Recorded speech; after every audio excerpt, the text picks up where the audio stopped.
It is time to get really raw, real, transparent, and personal in this video.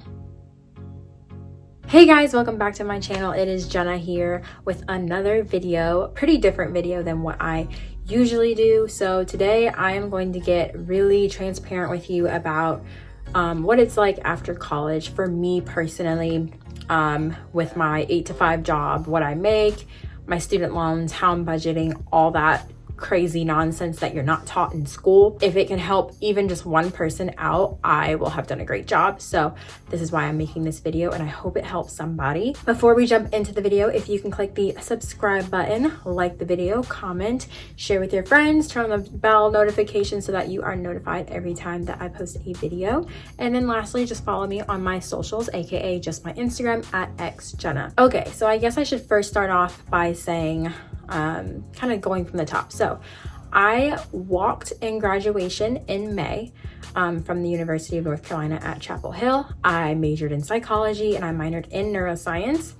After my graduation ceremony in May, I did take 2 extra classes over the summer. So I finished those classes in late June and was out of school, moved back home with my parents. So that is where I am right now, in my disastrous room in my parents' house. I kind of took some time to enjoy summer, but I also was really actively applying to jobs because I was really concerned about not having a job and my student loans coming out, because I knew they would come out 6 months after I graduated. So I wanted to make sure that I was prepared for that and had a few months ahead of what I was going to have to owe. After graduation, I had no idea what the I wanted to do. So I had no plan. I just knew that I graduated with a degree in psychology. I went to the career advisors at school. I went to the academic advisors. I asked, like, should I get my master's or should I get like a certification? If I got my master's, could I do it online? And she was saying that it would cost more if I did it online. So I took the time to just be like, you know what, I'll figure that out if I want to go, rather than waste money and go ahead and get all the things done that I need to get done, apply, and then decide that, you know, I don't really need a master's degree. So I waited. Fast forward to August. Started my first day, ended up being a different title than what I was gonna be originally. I was a recruiting assistant. And then in late September, I was promoted to a full-on recruiter. So I work on the contract to hire opportunities. So I don't work direct hire. So with contract, I guess I should tell you guys what I make. So I make $35,000 a year, and then I also get commission. So commission for the contract side of recruiting, for at least at my company, is paid out every 8 weeks. So we get our first commission check off of anyone that we place, anyone that gets the job, 8 weeks after they start. And it kind of just depends on your commission structure, what you make based on what that person makes an hour, what the quote unquote bill rate is. So what we bill the company, that gross margin between their actual pay rate and the bill rate is what you get per hour off of them. They work 40 hours a week, we'll do the math, and then they work 8 weeks, do the math, gives you a number. You take that number and then I multiply it by whatever my commission is. I won't really say what my commission is, but just because I don't know if people from my job are watching this and if I'm not allowed to say that, so I just won't say that part. But I can tell you I make $35,000 a year plus commission. As of right now, I've only been there, like I said, for 5 months. So I've kind of already created a budget plan of where my money goes based on what I make. And I'll kind of just let you guys know that. I have it on my laptop, so I'll probably just pull it up. I'm just gonna pull up my budgeting document. I call it my allocation of funds document. It's just like what I make each paycheck, where it goes. Simple. So I'm not really tech savvy, so I don't really know how to put it on the screen or whatever like everybody else does. So I'm just gonna kind of tell you what it looks like, where my money goes, all that. After taxes, making $35,000 a year, and I live in North Carolina. After taxes, my paychecks are usually $11.42, 85, 86 cents or whatever too. So $1,142 each paycheck. We get paid out commission every 15th of the month. So of course that, you know, amount is going to fluctuate depending on how much commission I'm supposed to get. But based off of what I make on a standard paycheck, I make about $1,142. And we get paid on the 15th and the last day of every month. So I have a car payment, student loans, another student loan, insurance that I'm racking up some money for just in case I have to put my car in my name anytime soon, my phone bill because I just got a phone. I have a regular savings fund. I have a savings fund for like my apartment and my furniture. So I want to like kind of rack up some money so that I can move out and buy furniture and all that stuff. And then I also have what I give myself. So I kind of have it spread out where I put the same amount of money towards each category every single month. So my car payment is $320. So I split that into two. So every single paycheck, I put $160 towards my car payment category. And that's what I do for every single category. I put whatever is half of the payment that will be due, I put that in that category. And just to give you some context, this is what my sheet looks like. So I have my paychecks on the bottom. I have what is owed for everything. And then on the bottom, I have how much I have total for each category, as well as what bills have been paid already, and then my commission. For my commission, I originally was just going to not touch it. It was just going to be in my savings account for whatever. I didn't know what to put it towards, but I've recently, and my boyfriend kind of gave me this idea, this great idea. I'm going to do the 50-30-20 rule. So 50% of what I make in commission will go towards my student loans, because that's something that I need to pay off as soon as possible. 30% of it will go towards my apartment, because that's the next thing that's most important to me. And then third, 20% is going to me. So that goes towards just, food, gas, whatever. And I'll explain why in a second. So like I said, I put half of a payment each time towards whatever category into my savings. That is so I'm always a half a payment ahead, and I don't have to spend an entire paycheck and just put it in my savings. It just makes it a lot easier. So in total, as of right now, I'm putting about $811.50 into my savings out of the $1142 that I make each paycheck.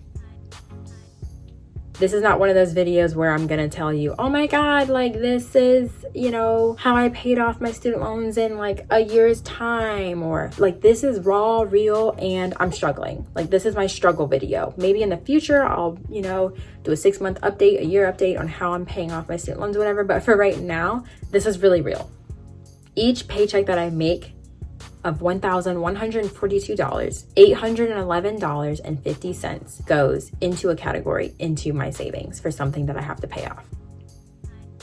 So let's get back into it. Like I said, my car payment, $320. I have a student loan with my bank, so that is going to be $475 a month. Now you see why I split it into half payments. I also have another student loan that is federal. That's like $165 a month or something like that. I put $50 each paycheck into my savings for insurance. Like I said, so if I have to put the car in my name anytime soon, I already have some money for insurance, so I'm not struggling on that aspect. For my phone, just got it. Don't really know what my phone bill is going to be every month, because they haven't applied the credit that from when I traded in my previous phone. So right now I don't really have an amount to buy my phone bill, because I don't know what it's going to be right now. For my apartment, I give myself $150. I put that into the apartment / furniture subcategory in my savings every month. I have a regular savings, so I donate $120 of that out of my paycheck every month to that. And I will one day soon hopefully learn how to invest, because I heard that it's not good to just save your money. It's good to invest it in something, so you're kind of making more money as opposed to just saving what you're saving, if that makes sense. So to be continued on if I learn how to actually invest. Hopefully that is something that I learned this year, because it would be really helpful, I feel like, to learn how to do that. And then lastly, I have like a self fund. It's kind of just whatever is left over after I put the money in my savings. As of right now, being here at my job for 5 months, right now I can look on my phone, but I'm filming on it, so I can't look on my phone, never mind.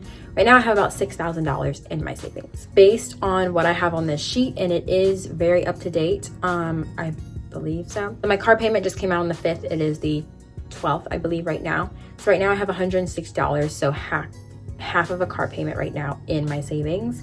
For my student loans, I have over $2,000 ready, because this month, January, will be the first loan that I have due for that student loan. So I will start paying that loan this month. Is my eyelash coming up?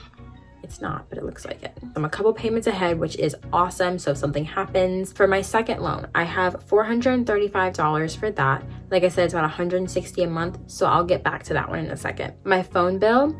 So the way that my bank account at Wells Fargo is set up, for every purchase I make, every time I swipe my debit card, $1 goes into my savings. I used to transfer that money back over into my checking so freaking quick, but now because I have so much in my savings, I don't really see how many dollars are being put into my savings, so I just leave it. Before, I took out $100 to donate to someone that I love.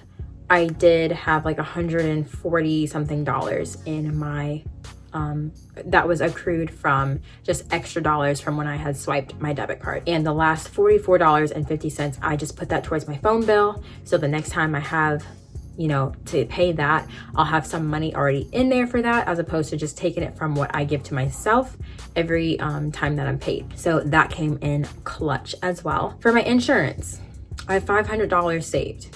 My mom is thinking that insurance is gonna be $100 a month. So right now I'm 5 payments ahead.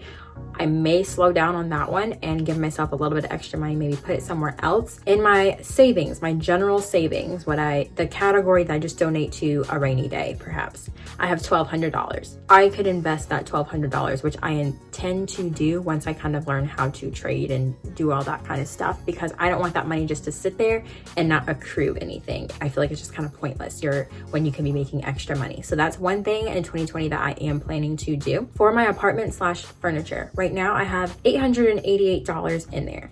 I did have like $1,500. Literally yesterday, I spent $685 on getting a bed. Now, the reason I did that, like I said, I do want to move out, but in my mind, it makes sense to buy the big things now as opposed to buying them when I buy an apartment, because it's like all that money is just coming out and I'm just like, oh my God, like I'm losing a lot of money. Versus I can get all the big things over time and kind of get that money back, as opposed to seeing it all go away at the end. So I did have about $1,500 saved for that. But like I said, I just bought a bed, so that is soon to come. Back to the second student loan that I have, the federal one, that has like $435 in there right now. That one I actually found out about a couple months or so after I started working at my job. I was getting emails, but I thought it was like spam. It wasn't spam.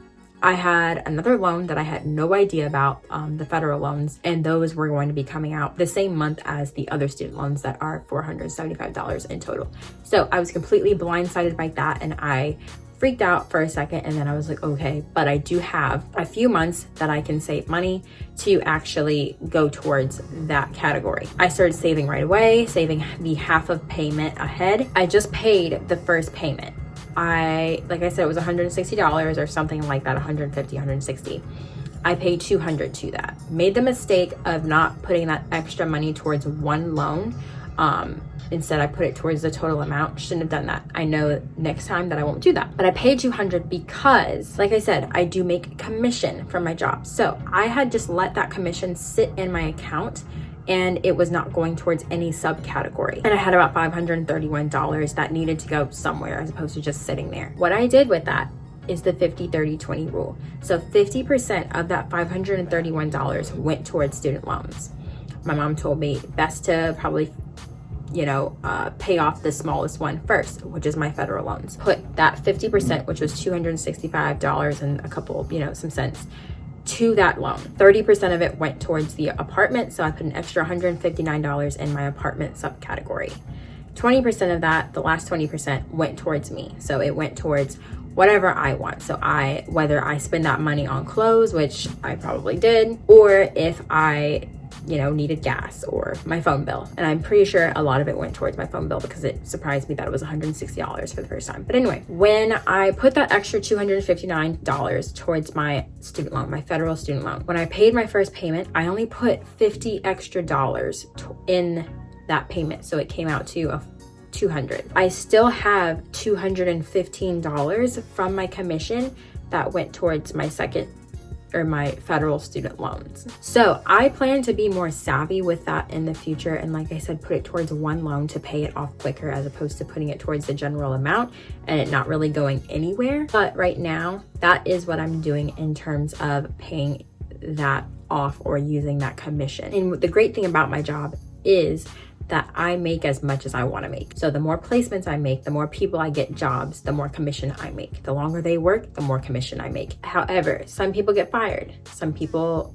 contract goes permanent. Some people's contract ends. Some people just leave. So it's not a very consistent income, but I am making a lot of money the more placements that I make. So that is definitely what is going to be a key thing in how I pay off my student loan. I understand that not everybody has that luxury at their job as far as commission, but I do. This is just what I have done. I do plan on doing like a 6-month year update or whatever. I'm just kind of say where I am in the process. But right now I'm feeling pretty good in how I have my budget set up. This document can be sent, so I can kind of erase, my stuff in there and post it or send it to people's emails. If you would like it, I can do that. I can't really say how much I am on target to make this year or, within the first couple months of this year, because I don't know. I don't have those numbers. But right now, this is what I'm doing. I don't want it to seem like the commission is the big, doozy here and it's not relatable, because like I said, I just kind of started getting commission off of the people that I have working. I've only been here for 5 months. I get paid out every 8 weeks, and that depends on when they are hired. So if I go a month without placing someone, I'm not, they're not working, I'm not getting commission 8 weeks from that. So it really it's not consistent, and it all depends on how hard I work and, the job that I fill. So commission is not reliable. This is what I do, making $35,000 a year. The biggest advice that I would give someone, and this is coming from someone who has been a shopaholic, still is a shopaholic.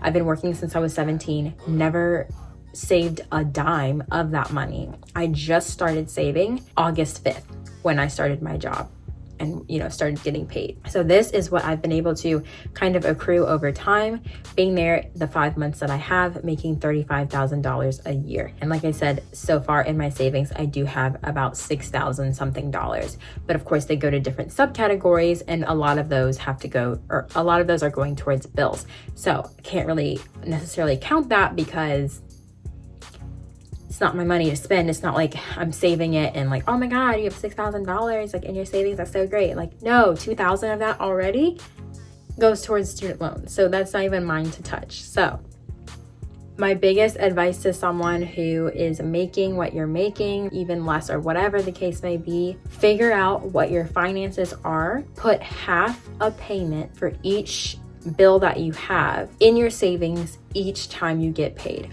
I know it sucks. That leaves me with like $200 in my bank account to spend for myself. It is more than enough. Like I said, I am the type of person who spends every single dime that she has on clothes, not food, clothes. And I have been making it last a lot longer. Granted, I work so much that I don't have enough time to spend my money, but it does help so much to put half a payment of each bill that you have in your savings and don't touch it. Also, if you can learn how to invest, that would freaking help too. But like, if you have any tips, let me know, because I need to learn how to do that, but maybe that's in the future, we'll see. But yeah, I hope that helped. I know it's all over the place. I can make a more in-depth video, or if you have any specific questions, leave them in the comments and I will answer them as best as I can.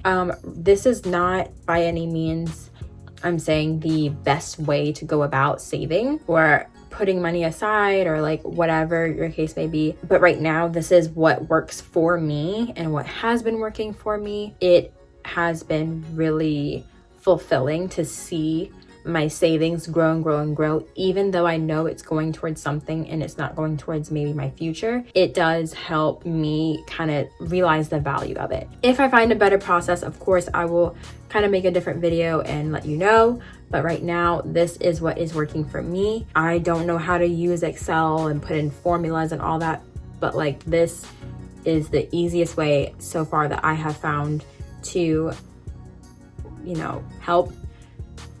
So if you have any questions, like I said, leave them down in the comments below. I'll try to answer them as best as I can. If you have any suggestions of how to change this up and make it a lot easier to kind of go by and easier to look at or whatever, let me know. I'm always trying to improve it as I go. This video is not to make you feel bad about what you make, because sis, I'm making the same money. But it's not to make you feel bad about your situation. I'm just saying this is what I'm going through. I am kind of struggling a little bit with adulting because I haven't budgeted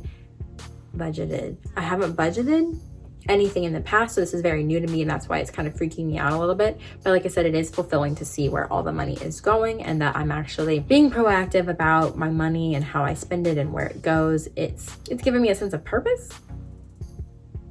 I don't know. That's the tea on how much I make and where all my money goes and how much I spend on student loans. So as of right now, for probably the first 3 years of me making student loan payments, this is what I'll be paying: $475 a month and $160 a month. So all of that, I feel like that's like, I don't know math, maybe $700, something like that. $600, I don't know. $655? That's the number that's in my head. So I feel like I calculated it at some point, but that's what I have in there. But that is it for the video. Go ahead and click the subscribe button, like, share, comment, leave any questions you have below. If you have any tips or anything to help me out, let me know. If you have the name of a sugar daddy who needs a sugar baby, let me know. But that is it. I will see you all in my next video. Bye.